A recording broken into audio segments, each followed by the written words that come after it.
Hi, welcome. In this video, I once again want to talk about using treats or giving treats to dogs. And this is again one of those things that is a tricky subject, okay? Because the challenge here is to help people understand the depth as to what's happening. You know, you look at our role in terms of relationship, in terms of how we're perceptions of dogs.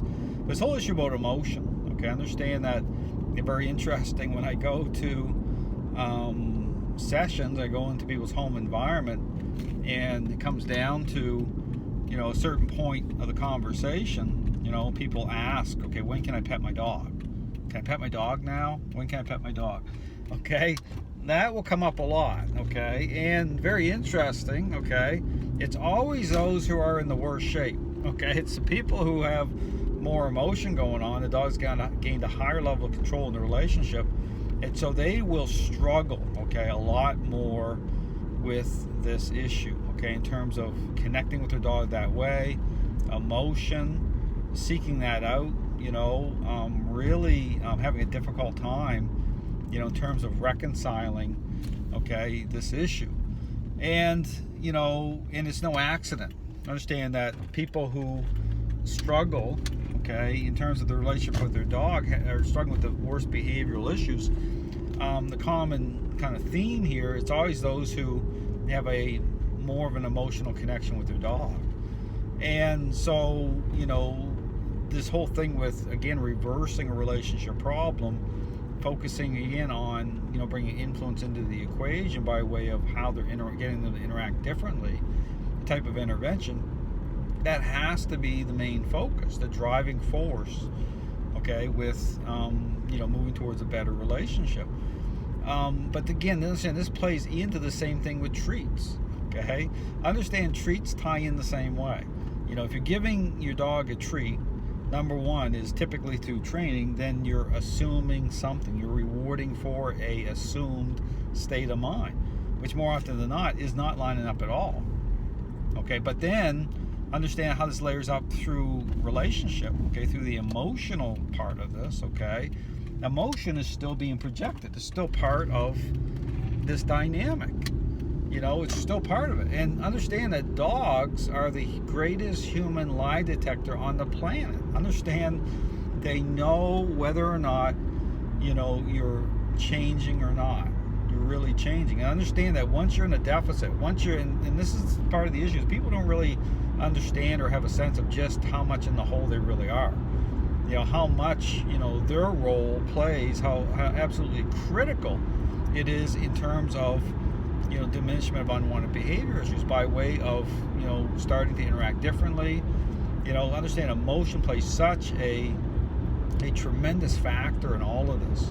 So as soon as people bring up this thing about petting or treats, and even when I say, well, just give your dog a treat to give him a treat, that's just a bad deal, okay? Understand that it's never just about the treat. It's about people's emotions, okay, and how they're projecting those onto the dog. And my advice to people is get rid of the treats. Just like get rid of the retractable leash. Get rid of the treats. You know, that's for you, not your dog. And then, you know, and then for you, okay, that is going to hinder your ability to reverse course. Understand that everything matters. You know, it's like this whole thing with, well, I can't pet my dog, I want to give it a treat. You know, it's that type of dialogue. You know, it's one of these things that really, because people ultimately don't want to change. I mean, it's that thing with losing, you know, losing in the relationship somehow. They see it as, you know, a negative. So my encouragement to people is just, you know, get rid of the treats, okay? Don't think that way. Understand that you need to focus on, you know, a better relationship by way of truly changing. You know, just like being a parent, just like the parenting example, moving into the authoritative parenting style. You don't want to be doing things that are going to hamper that. Because understand that it's like re-signing a contract. You might have a 100-page contract. You've got to re-sign page by page. And you start to do things that aren't helpful in that by way of changing your thinking, okay, it's not helpful because it's not going to reveal the problem. It's not going to change the perceptions of the dog. And I'm talking about overall, because understand something here, and this is the way you have to kind of see things. When people are creatures of habit, okay? When I watch a dog owner walking their dog on a retractable leash, okay, out on the street, and that dog is like 10 feet ahead of them, I look at that, okay, interaction, and I tell myself, because it's the truth, that dog owner isn't just thinking that way during that one interaction. That's contaminating the whole relationship. Okay, that's how they think. Okay, you are how you think. So if you do one thing, you're doing it 100 times. You have to kind of step back from it and look at the whole issue about change itself. You have to break free from certain ways of thinking, because understand that you're already pegged.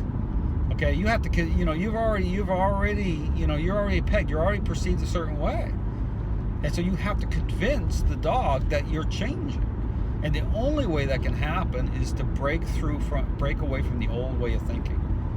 You have to interact differently. Okay, you have to engage differently. You have to be serious. And being serious doesn't mean that you're being angry either. And that's what happens too, is that people who are very, very emotional with their dogs, when you start to talk a certain way, then it's like they take that as abuse.